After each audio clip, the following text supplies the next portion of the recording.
Okay, so let's crack on with these chord-based rock and roll riffs.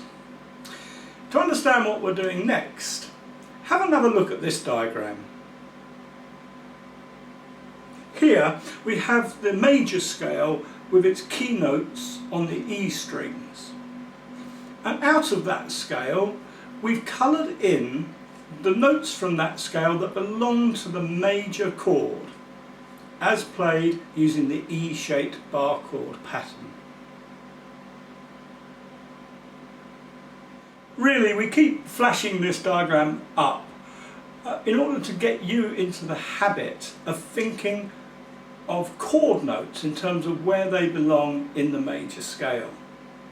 This habit may seem to make things unnecessarily more complicated to begin with, but in the long run it will provide you with a vital shortcut to being able to play everything you learn in any key and in any position on the fretboard.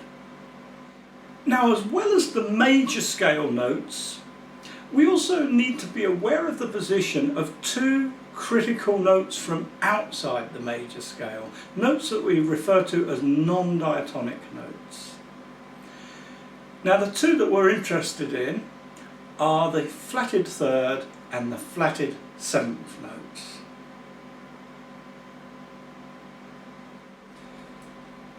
Here you can see I've marked in two occurrences of the flatted seventh and one of the flat third. There are other positions to these notes, but I've picked out the ones I think you will find the most useful. Here they are relative to the major chord notes, which looks a bit less cluttered, doesn't it?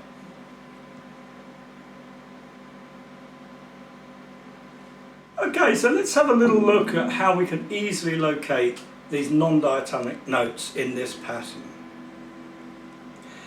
So looking at my cage system octave pattern, the E shape, using that to isolate that top octave, using my sandwich exercise to make my major scale pattern,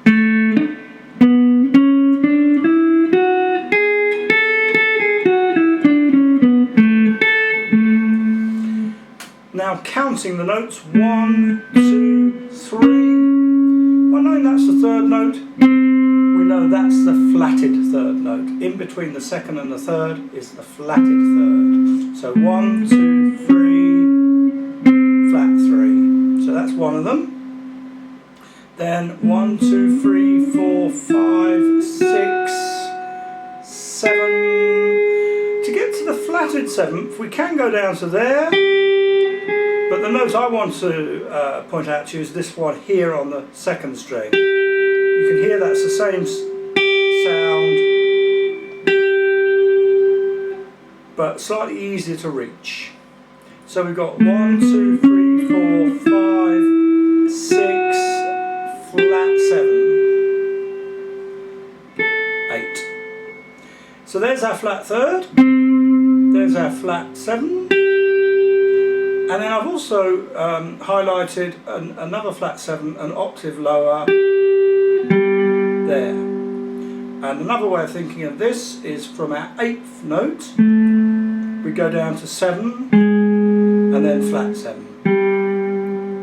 So, lower octave pattern, note 8, note 7, note flat 7. But I've also found that some students find it easier to locate these notes by relating them to some familiar chord shapes. This is also a good view to take to get a better understanding of why these notes work so well. The significance of the flatted third note is it is the note that belongs to the minor chord. Remember our chord formulas, 1 flat 3 5 gives you a minor chord. So the difference between major and minor is the difference between the natural third, the major third, and the minor third, the flatted third. So just by playing those two chord shapes, the major and the minor,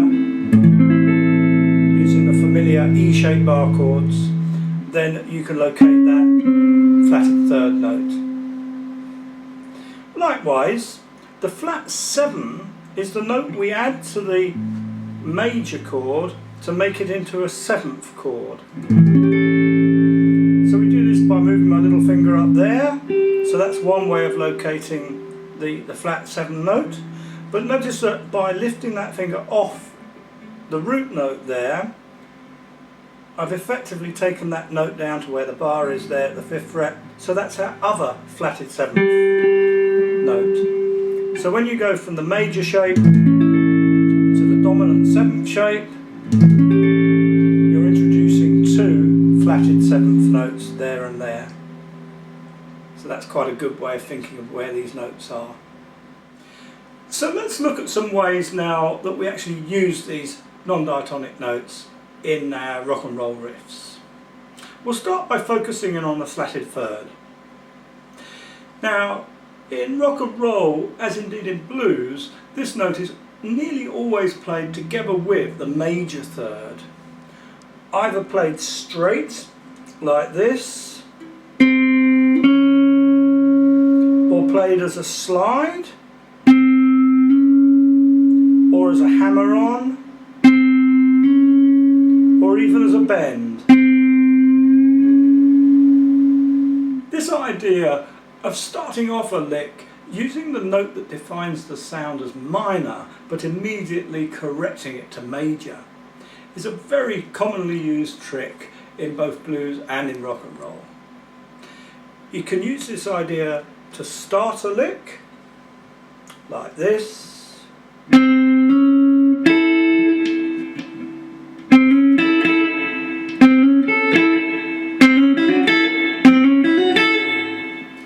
or to terminate a lick,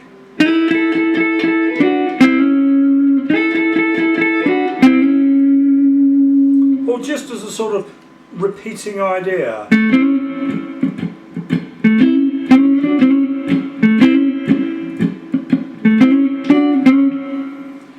All sorts of ways you can use that particular trick. The only rule is that you must work from the flatted third to the major third.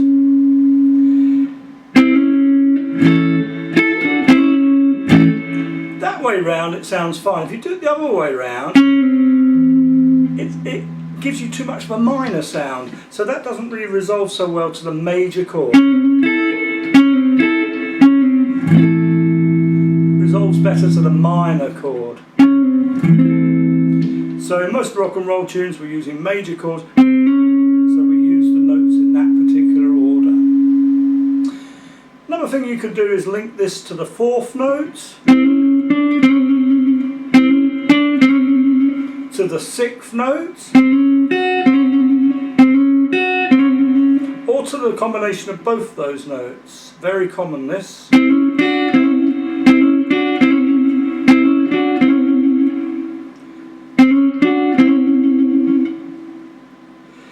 Also, we can link it up to the roots,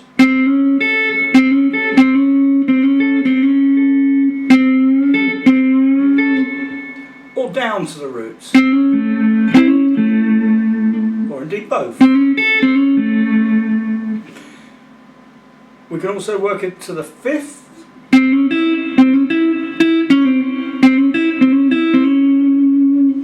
or to the combination of the 5th and the roots, and again this is very common.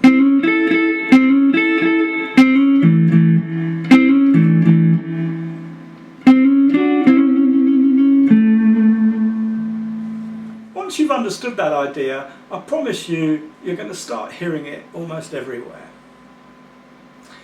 Okay, let's move on now to the flat 7 note. Now in our lesson on bass lines, we looked at a line that went 1, 3, 5, 6, flat 7, 6, 5, 3. So the bass line looks like this: 3, 5, 6, flat 7, 6, 5, 3.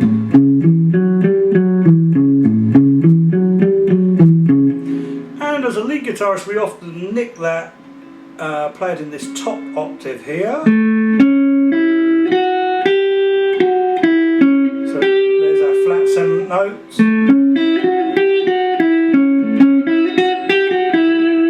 There's all kinds of ways of using that.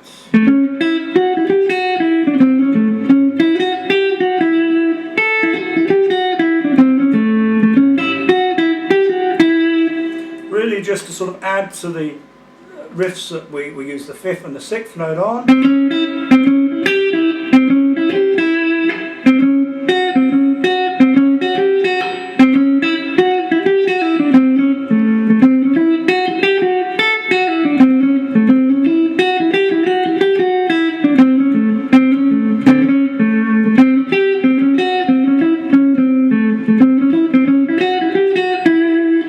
Kinds of ideas just come out of that. In fact, the flat 7th is a very, very versatile note and will blend with almost anything else we've worked on so far.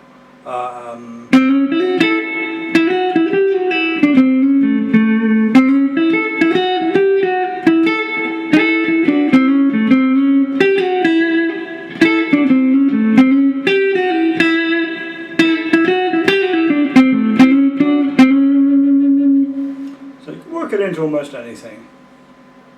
But you may remember I marked the position of another flatted 7th note on the diagram. This one here, just down from the 8th note,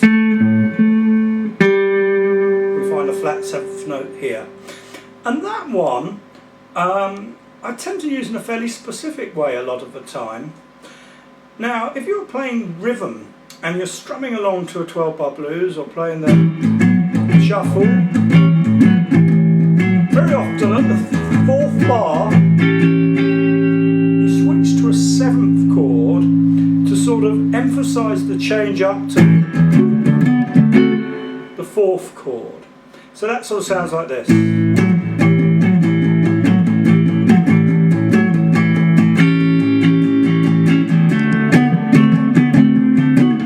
And you can hear how that 7th chord really helps to change up to the next chord. Now you often mirror this in your lead guitar by playing a lick maybe 3 times, and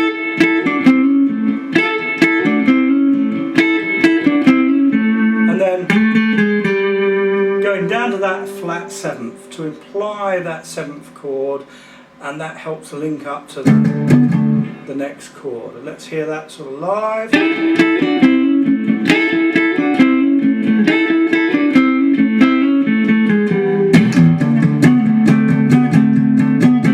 can hear how that smooths out that change and makes it nice and dynamic.